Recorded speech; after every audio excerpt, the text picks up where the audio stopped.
Hello everyone, this is Necrostevo and you're watching my 31st narrated Wi-Fi battle. So I have a very interesting match today. It's my first completely RU match against crispymelon44. Thank you for the match. We had a great match. It kind of came down to a few key plays, but I hope you all enjoy it. He starts off, it's a double psychic start off here. He starts off with the Trace Gardevoir as I start off with Uxie.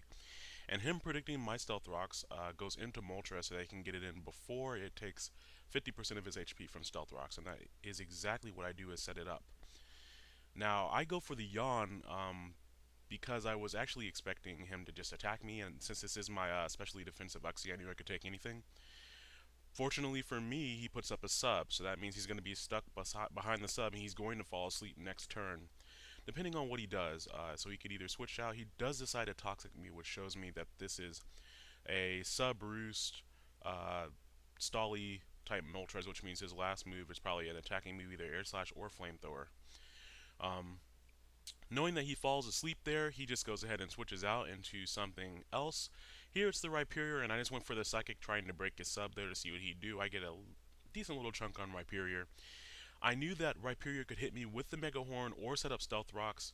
I didn't want either of those, but if I had to choose, I would prefer to take the Stealth Rocks and have Lexi get hit by a Mega Horn. On the off chance that he did attack, I went on to do my physically defensive Amoonguss called Sporamid there.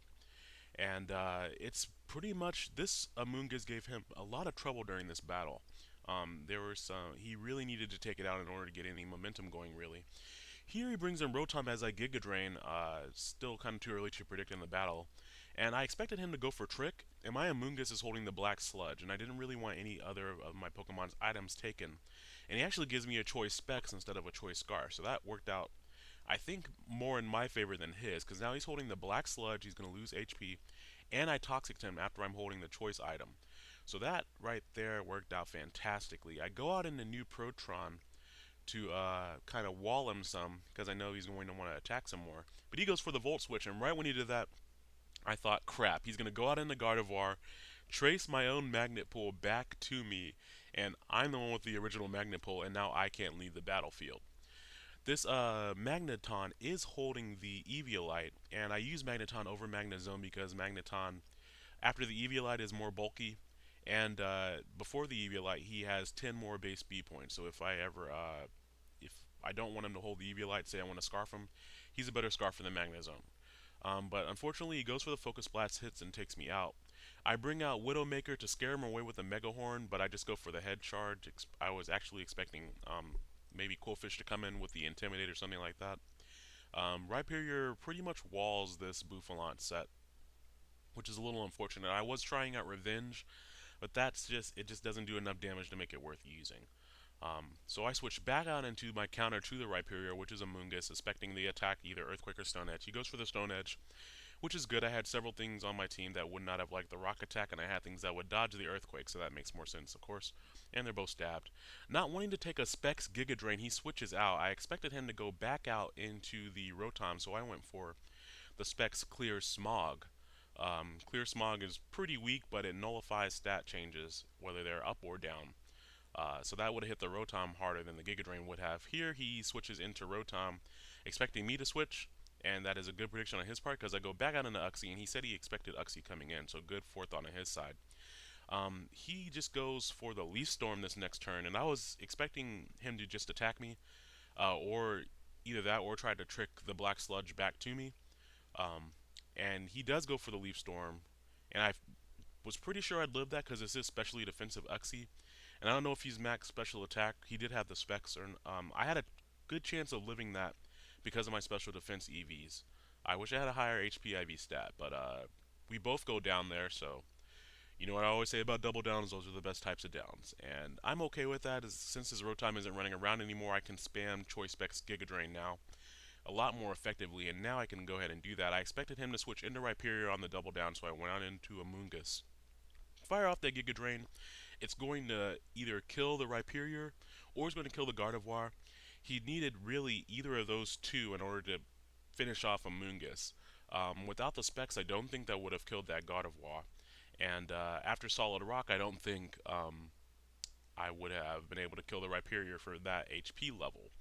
So it's interesting how that one prediction with leaving Amoonguss in there kind of gave me a lot of momentum, and it is now also making me consider Specs Amoonguss, which is very silly. Don't do that, kids.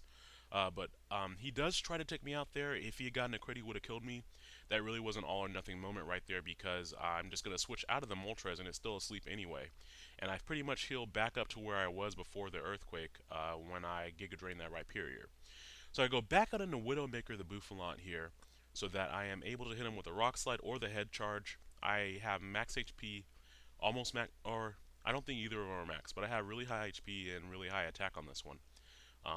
So I knew whatever his single attacking move was, I could deal with it pretty well. And his Flamethrower, I go for the Head Charge there. Rock Slide would have been the better option, but I didn't choose it because I thought Head Charge would finish him off and hit the stuff he had remaining a little bit harder. But it doesn't finish him, so that is one bulky Moltres. Now expecting him to go for the Roost, I just went for the Rock Slide because I didn't want to keep on taking the recoil damage while he was healing up, and that would offset my leftovers too much. Oh wait, okay, that's next turn, excuse me. I went for the Head Charge one more time. This is when I noticed that the recoil damage was offsetting my leftovers too much. He probably has a large HP investment. And so now I switch to Rock Slide as he continues to roost up. And there's a series of unfortunate events coming up here because I believe I missed several Rock Slides in a row. I missed that one. Now he has enough HP to sub or switch or do whatever he wants to do. Now that he's back up at that range, he can switch back in on the Stealth Rocks without too much fear. He goes out to his Quillfish, and here's where he realized he brought the wrong Quillfish. Had he had the Intimidate Quillfish, he would have stood a much better chance of winning the battle, because the things I have left are all physical. Archeops, Kingler, Bouffalant, and Amoonguss doesn't care either way. But I missed that Rock Slide when it comes in, and then he attacks me and he flinches me. So Bouffalant is just clearly off his game here.